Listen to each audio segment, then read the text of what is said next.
I am looking at these charts from early 2026, and the numbers are honestly just hard to wrap your head around. Yeah, they really are staggering. Because gold didn't just break records, it totally shattered them.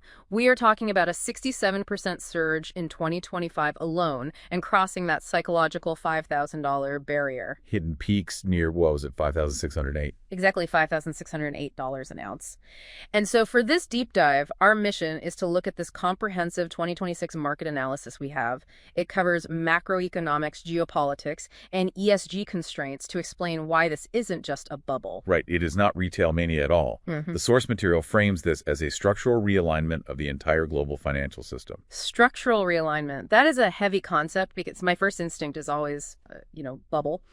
But the analysis points to geopolitics first, what they are calling the Great De-Dollarization. That is really the engine here. For the first time since 1996, foreign central banks are actually holding more physical gold than U.S. treasuries. Wow, since 96. It is a massive historic pivot.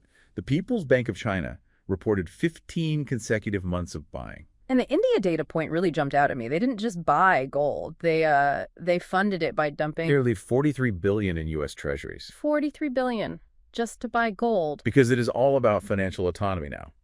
The analysis notes that after seeing Western sanctions, these nations want to insulate their economies.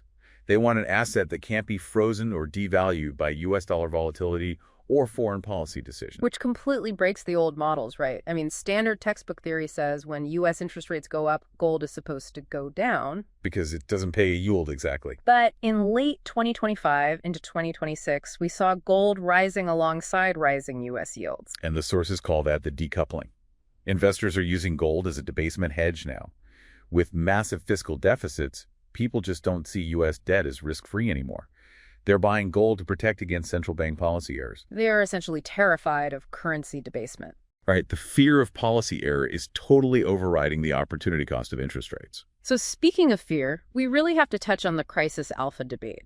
Because for a decade, we heard from the crypto crowd that Bitcoin was digital gold. Digital gold. Yeah, that was the narrative. But when the U.S.-Iran tensions flared up in early 2026, that thesis got a major stress test. And the report shows it failed. Gold acted as true crisis alpha. It spiked immediately on the geopolitical fear. While Bitcoin behaved like, what a tech stock. Like a leveraged tech stock. It dropped from roughly $96,000 down to $72,000, right when people needed that safety the most. That is a painful drop if you are relying on it as a hedge. It is, and it clarified the new institutional consensus. Bitcoin is for growth. It is a risk-on asset. Gold is for safety.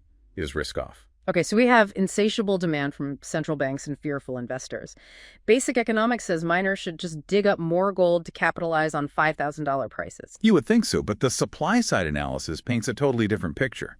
They physically cannot expand because of the ESG supply squeeze. Right, the new ESG constraints. As of January 2026, the industry has to comply with GRI 14.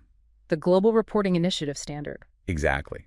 It makes getting permits incredibly difficult due to strict rules on biodiversity risks and water management.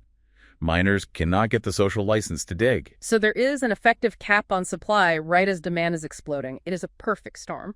Insatiable central bank demand meeting a legally constrained supply chain. That is why JP Morgan is projecting prices to average over $5,000 through late 2026. Which brings us to a huge takeaway for you listening. Institutions are now recommending a 5 to 10% allocation to gold compared to only 1 to 2% for Bitcoin. The whole definition of safety has changed. It really has. And it leaves you with something important to think about. If foreign central banks are completely ditching government debt for physical gold, at what point does your own standard savings account become the riskiest asset you own?